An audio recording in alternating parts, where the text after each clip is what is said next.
let's unpack this. Vampires, they pop up everywhere, don't they? Halloween, movies, books, TV shows. This myth just has this incredible grip on our imagination. Totally.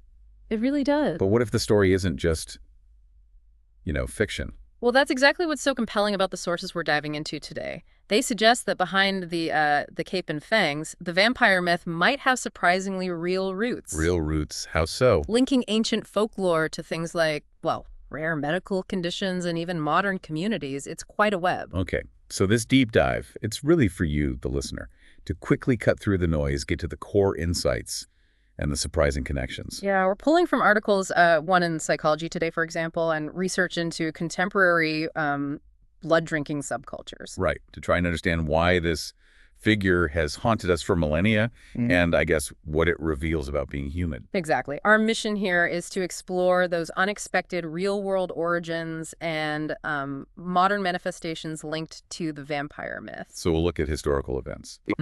Delve into rare medical, psychological conditions. Okay. And then uncover what these sources actually reveal about people today who identify with a perceived thirst, for blood or maybe energy. Why does this figure persist, though? What deep anxieties or desires does the vampire tap into?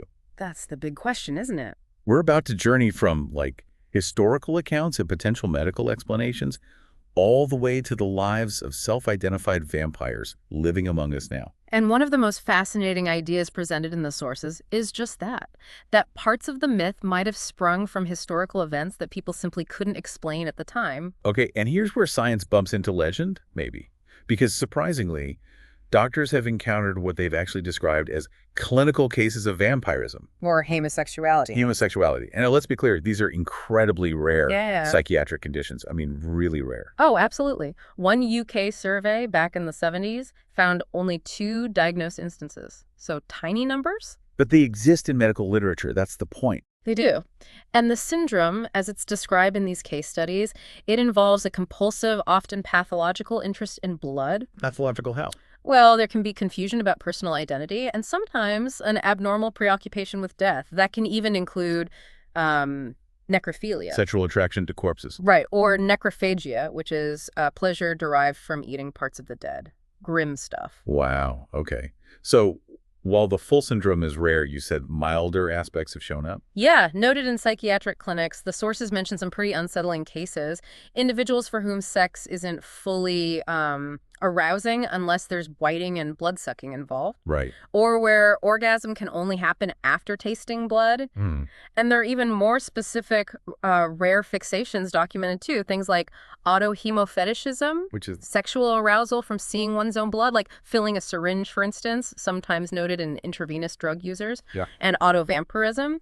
That involves self-mutilation specifically to consume one's own blood. The sources include some genuinely striking historical examples, don't they? Reported in psychiatric case histories. Kind of hard to shake. They really are. Yeah. There was a patient in the 1980s who compulsively punctured his own veins just to watch the blood spray. Good grief. And apparently escalated to piercing an artery just to get the blood into his mouth. Oh, my God. And another psychiatrist chronicled a woman between the world wars.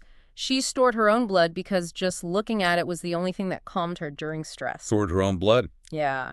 And chillingly, a murderer confessed to visiting slaughterhouses purely to drink warm blood.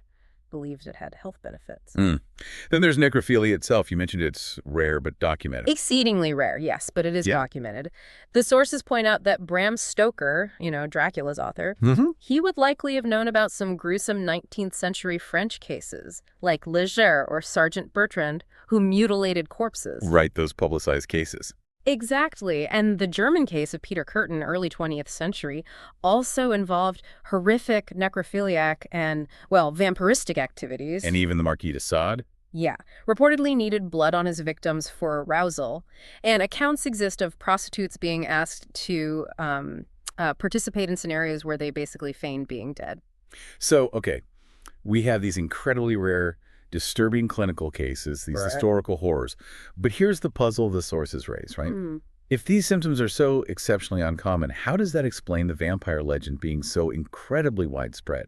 I mean, across countless cultures, even on a prehistoric Assyrian bull. That rarity is key. It really is. It suggests that while these specific clinical diagnoses are rare today, some of the, let's say, underlying behaviors or maybe misunderstandings that fed the myth, they might have been seen differently in the past. Okay, like what?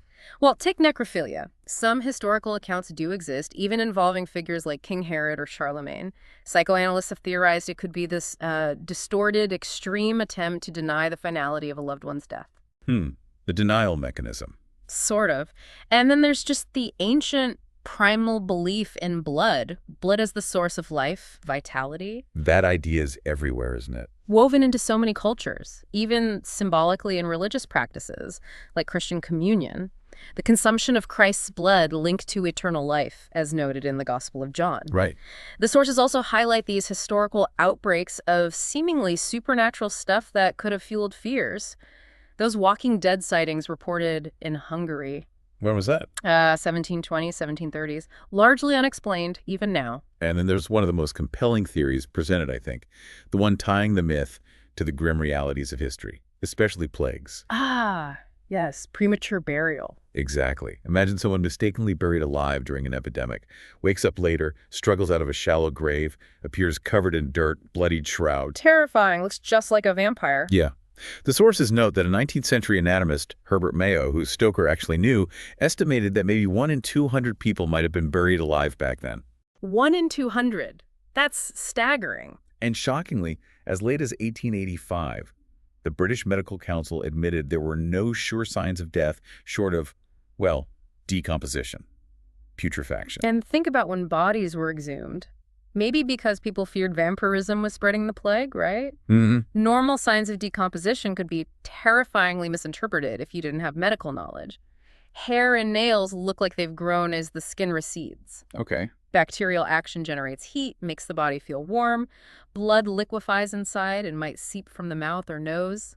Cheeks can redden. Eyes might even seem to partially reopen. So you can totally see how fear and ignorance could turn a natural process into proof of the supernatural. Easily. Paints quite a picture. And there's also that medical condition, erythropoietic protoporphyria. Right, EPP. It's a rare genetic disease. And the symptoms sound almost creepily like classic vampire traits. They really do. Extreme sensitivity to light causing skin to crack and bleed, redness of eyes, skin, teeth, a receding lip that can make teeth look more prominent. And even, in some historical accounts, episodes of mental disturbance. Exactly.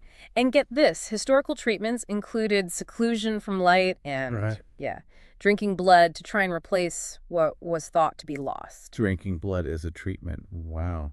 Okay. So while these potential explanations, the rare conditions, the historical misunderstandings, those primal beliefs about blood, they offer some fascinating grounding for the myth. But they don't fully explain it? The sources emphasize, they still don't fully explain the vampire's profound, enduring grip on our collective imagination. I mean, this figure isn't just in peasant folklore. No, it's in serious literature. De Sade, Goethe, Byron. Major writers. Exactly. The analysis suggests the vampire figure itself is what's so powerful. It's presented as the ultimate free character, right? Violating every deep taboo. Necrophilia, necrophagia, murder, blood, sex, death, cannibalism, all of it. And Stoker's Dracula in particular seems to anticipate a kind of modern anti-hero, capable of violence, raw sexuality. And offering this disturbing, maybe post-religious escape from death, living on but outside the usual rules of heaven or hell.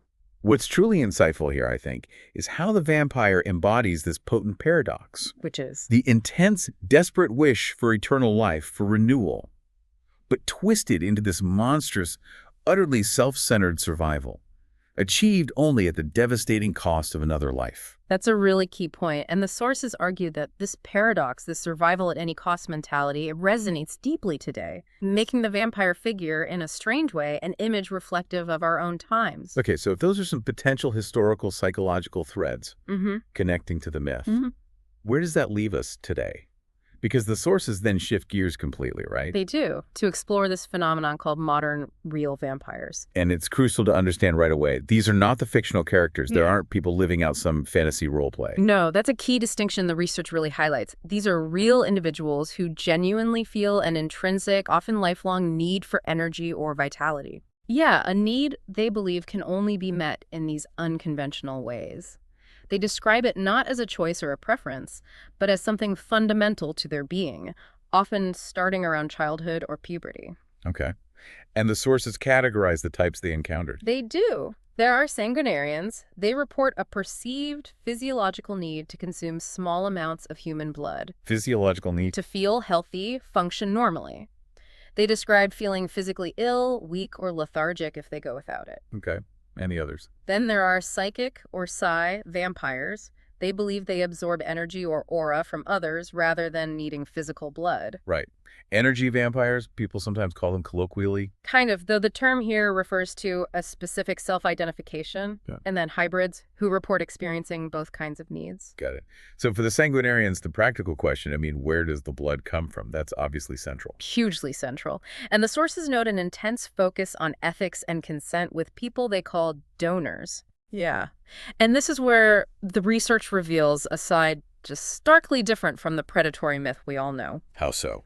The sources detail these strict ethical guidelines, safety protocols, reportedly followed within these communities, prioritizing the donor's health above all else, requiring explicit voluntary consent, usually within long-term trusting relationships. Okay. Using sterile equipment, often for just superficial cuts, not like medical-style venipuncture and regular testing for bloodborne pathogens. Yeah. HIV, hepatitis for both the donor and the vampire. Both sides tested. Yes. And the quantities consumed are very small, typically just milliliters. So while there's obviously inherent risk because blood is involved, this modern practice, as described, sounds like it's built on trust, respect, strict protocols. Trying to be as safe as possible, yeah. It's a world away from the image of a monstrous predatory creature. And navigating this in mainstream society, I imagine they need support. Definitely. Many find essential support in online forums, meetups, conventions.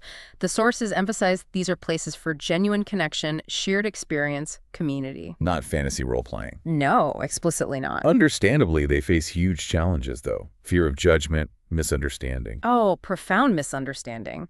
Potential discrimination from mainstream society. This pressure often forces them to keep this part of their identity completely secret. From friends, family, employers. Yeah, I can see that. The sources briefly touch on how this group is distinct from, though sometimes maybe superficially associated with, subcultures like the goth scene. Right, the aesthetics might overlap sometimes. Exactly. Shared aesthetics maybe, but identifying as a real vampire is presented as being rooted in this perceived internal need for blood or energy, not just an external style or interest. So, looking at this from a conventional psychological or medical view, what do the sources say? Is this a recognized condition? Well, it's important to note that real vampirism, as described by these communities, is not currently recognized as an official medical or psychiatric condition. Researchers are still exploring the phenomenon. Okay. There's potential confusion with something called Renfield syndrome. Renfield syndrome. Yeah, which is a rare psychiatric disorder documented in clinical literature. It's characterized by a pathological compulsion for blood, often involving self-harm or harm to animals. Ah, okay. So different from what most self-identified sanguinarians describe. Right. The sources clarify that distinction. Most describe their experience differently as a perceived physiological need, not usually a pathological compulsion involving self-mutilation like Renfield's. So what other theories are out there, psychologically speaking? Well, other theories are being considered, of course. Could it be a psychosomatic condition where belief actually creates a physical sensation? Mind over matter, kind of. Or maybe a complex coping mechanism. Or perhaps a deeply ingrained belief system that shapes perception. We don't really know yet. But what's particularly intriguing, regardless of the cause, is that many self-identified vampires report genuinely feeling better after consuming blood. Yes, healthier, more energetic, better able to function. Now, this could be a powerful placebo effect. Sure. But it suggests a response that current medical understanding doesn't yet fully explain. That's what's interesting. Definitely. Regardless of how science eventually categorizes or understands this, the sources seem to strongly suggest that approaching these individuals with a non-judgmental perspective, that's essential. Absolutely. If we ever hope to move beyond sensationalism and truly understand their experiences. So when we connect all these diverse threads, those rare historical medical conditions, the potential for misinterpreting natural events way back when, the enduring power of the cultural myth itself, and connect it back to the reality of modern-day individuals identifying with this need for blood or energy. It really makes you pause, doesn't it? Consider how echoes of real-world oddities from centuries ago might, in complex ways, resonate with or perhaps even inform the self-perception and experiences of people living today. This deep dive really challenges us, I think, to look past the sensational monster of fiction and consider the full, often strange spectrum of human experience, perception, and belief. We've covered such a wild journey today. From those rare historical medical conditions that, seem to manifest vampire-like symptoms, to the disturbing possibility of misinterpreting natural events like decomposition or premature burial as proof of the walking dead. We looked at how the vampire taps into these fundamental human anxieties about death and survival. Yeah, those deep fears. And finally, we explored the surprising reality of modern communities based around consent and safety protocols, living with a perceived need for blood or energy. It's a far more complex and frankly human story than the fanged creature of the night suggests. Absolutely. And perhaps that vampire figure, that symbol of a desperate wish for life achieved at someone else's cost. Maybe it isn't just a monster from folklore. But maybe a reflection. Yeah, a reflection of deeper, sometimes unsettling human drives. Maybe this entire journey reveals just how deeply rooted certain human needs and fears really are. Yeah. Manifesting across history in these unconventional ways. And pushing us, even today. Right, pushing us to question what we truly consider normal and how different people navigate the world. Yeah. Sometimes right in front of us, hidden in plain.